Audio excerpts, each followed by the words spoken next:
Hello everyone, magandang buhay Luzon, Visayas, Mindanao, Bukidnon, saan ka mang lupalok ng mundo, sana nasa mabuting kalagayan ka po ngayon. So by the way guys, gusto na sanang uuwi ni mama pagkatapos namin kumain ng Jollibee, pero sabi ko no way. hindi pa pwedeng umuwi, hindi pa po kayo pwedeng umuwi ma. Kasi pupunta muna tayo sa zoo. So sabi ko sa kay mama na hindi muna sila uuwi kasi pupunta muna kami sa zoo. So pagpunta namin doon, may playground pala. So 2 p.m. So 2 p.m. pa pala bubukas. So kaya pinalaro ko muna yung mga bata kasi may libreng playground dito. So dito muna sila naglaro kasi hindi pa nag-open ang zoo. So sobrang enjoy nila. Sobrang init nito. Pero hindi nila na-feel yung init. Kasi ang na-feel lang nila, nag-enjoy sila. So nag-pictorial kami dito sa Kaamulan Park. So dito pala kami sa Kaamulan Park pumunta. So guys, nag-open na ang zoo kaya pumunta na kami doon. So nandito yung kapatid ko. So yung lion na ang laki, tiger. So ang lion at saka tiger, sobrang laki nila, no? Nakakatakot, no? Sobrang tuwa yung mga bata guys kasi nakita nila yung iba't ibang hayop, gaya ng tiger, lion, no? Sobrang ang babangis ng mga mukha, no? Kung ilagay mo yung kamay mo dyan, so kakainin talaga yung kamay mo. Kaya be careful kung pupunta kayo sa zoos.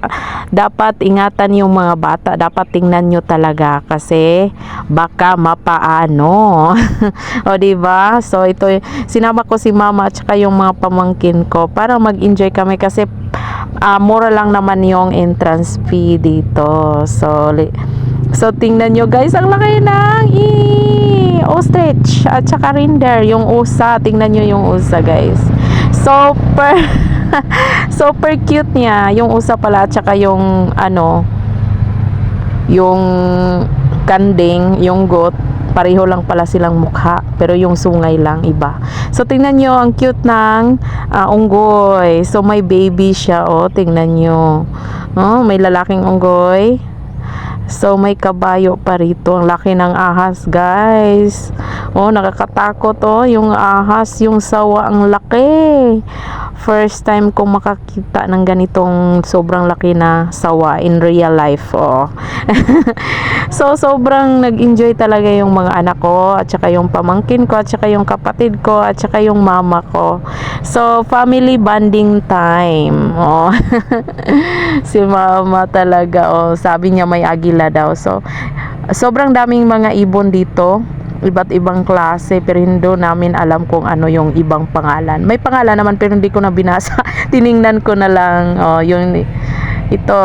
Sobrang nag-enjoy talaga kami guys. So ngayon guys, uuwi na kami. Dito na lang kami dadaan kasi shortcut lang, diba?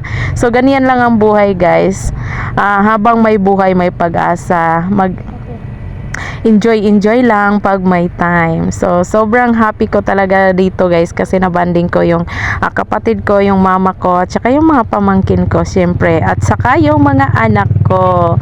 Sobrang tuwa nila guys. So maraming salamat sa inyong lahat sa panunood. Thank you for watching. See you again to my next